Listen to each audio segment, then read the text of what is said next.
So it has given me the hosting plan and I have given the name over here. I would say give me the database name as well. I want the database to be created. Your application. Okay, so nothing comes up over here.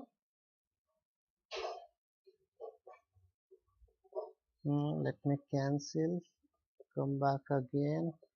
Something went wrong with the services. It should take all the previous one. Okay, no problem. Okay, administrator password I will enter which I have for this one, and no, that is wrong.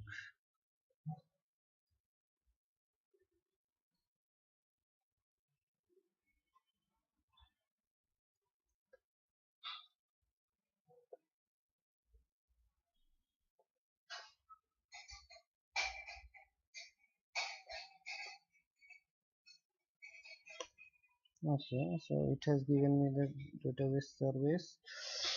And what is the administrator username? I'm just not able to recall it. Let's say .NET Techy.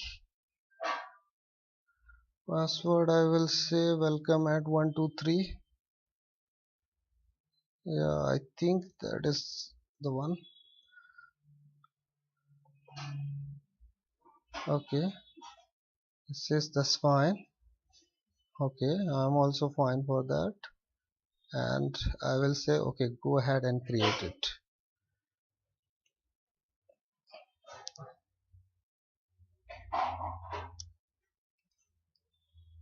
And it is creating project for me. So it has created the project for me with these details. Let us build the project first. Okay, okay, we have built it. Build has started.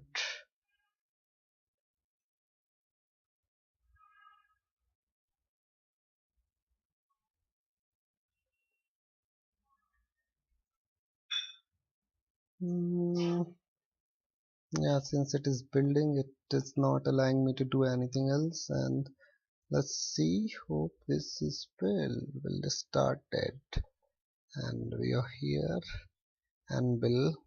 Alright, so build succeeded, and now we'll add one model over here. What, we'll add one class. Let's see, quickly go and add it.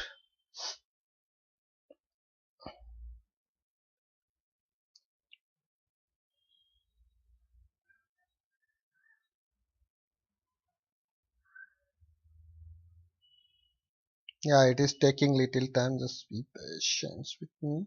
And we'll say student. My class name is student. Here is my class. We'll create the property.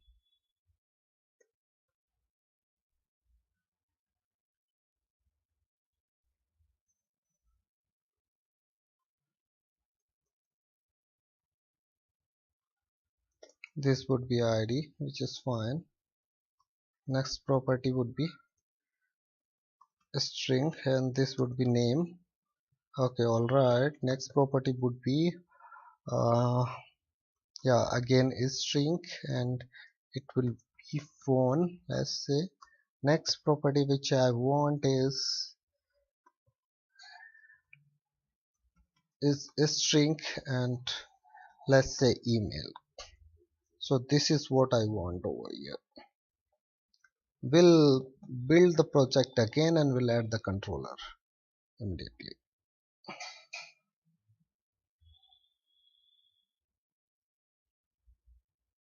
Yeah, build is succeeded. One more thing, let me install the Swagger as well. So go here, we go on the browse, we go here and say swashbuckle, and we'll install swashbuckle as well. So it will install the swashbuckle for me, and which will be helpful for me in order to trace out the API Okay, so I assume that it has done almost. Let's see what's happening in the output window, attempting to resolve the .NET framework version and all those things. Okay, let it install that Swagger and I will see if I can add the controller. So I will ask, okay, give me one controller which has Web API action, and will select this part, add action using entity framework, and we'll get this method. So we'll get one controller. This should give one pop-up to us, and Visual Studio is keeping us busy, so just wait for. Okay, so it is asking me for which model you want to select. Okay, create the class. Okay, I said this one. Okay, I will say okay, fine, and go and create the students controller. And it will go and create the students controller for me, where I will be having get insert, update, delete, all those method. We'll call these method from the our Angular application and we'll test that thing. Okay, so just wait. Yes, so this has created me this controller and we got this. Okay, now one more thing we need to enable the course as well in this. So in order to enable the course, we have to install the package called ASP.NET Web CORS.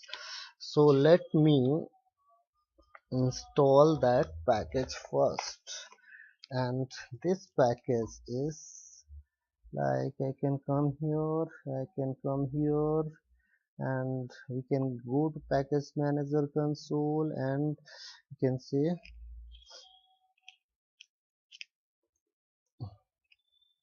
install and ESC package and Microsoft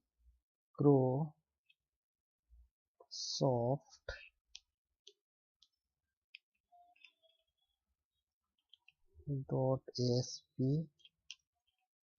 net dot web API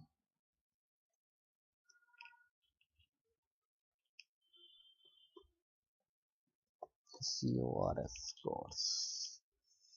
I hope I have written the correct sentence. Okay, it will install the patch. So now we'll go to web API config.course and we'll say enable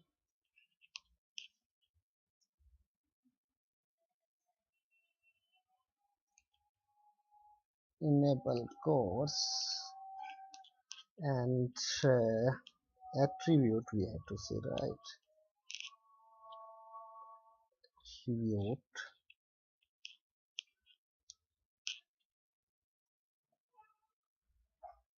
course is equal to new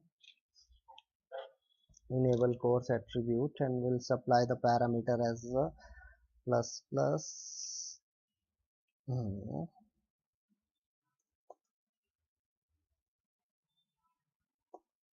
and we'll say star. You enable everything for me, and let's see if any suggestion is coming.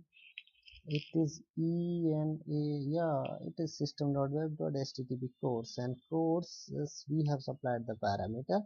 Now we'll say config.enable, so whatever config.enable course, and we'll supply this course value over here. Okay, we're good. Here you go. So we have created the application, and now we will make the request from Angular application for this.